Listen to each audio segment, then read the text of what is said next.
A police officer accused of murder gets ready to make his case. Today, jury selection began for former Balch Springs officer Roy Oliver. He shot into a moving car, killing 15-year-old Jordan Edwards. Rebecca Lopez is following this. She joins us now. So, Rebecca, it's been an emotional day at the courthouse, and things are just getting started. Well, this case is not only about an officer who used deadly force, but about race. The emotions are high, and it got a lot of media attention across the world. They need to find jurors who can judge this case on the evidence and not how they feel about police or race relations.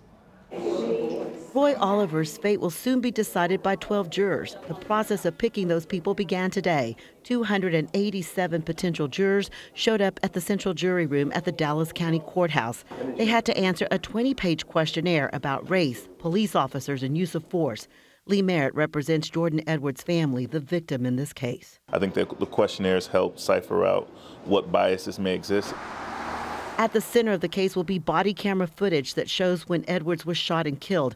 District Attorney Faith Johnson did not want to release the video prior to trial so as not to prejudice potential jurors. I can say about the footage that it is heart-wrenching, and that I believe that it provides sufficient evidence that a crime was committed.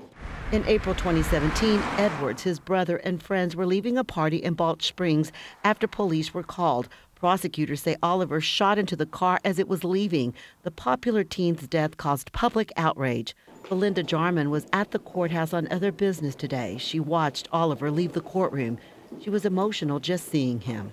Because I'm looking at a life that is taken by someone else that should still be here, that enjoy graduation, enjoy summer camps, that won't be here, that family will not have him, and yet you can have a team of lawyers explaining why this is okay. Oliver's attorneys did not want to comment before trial, but have previously said the evidence will paint a different story about what happened that night. This trial will start in mid-August and expected to last about 2 weeks. Reporting live in the newsroom, Rebecca Lopez at Channel 8 News. All right, thanks a lot, Rebecca.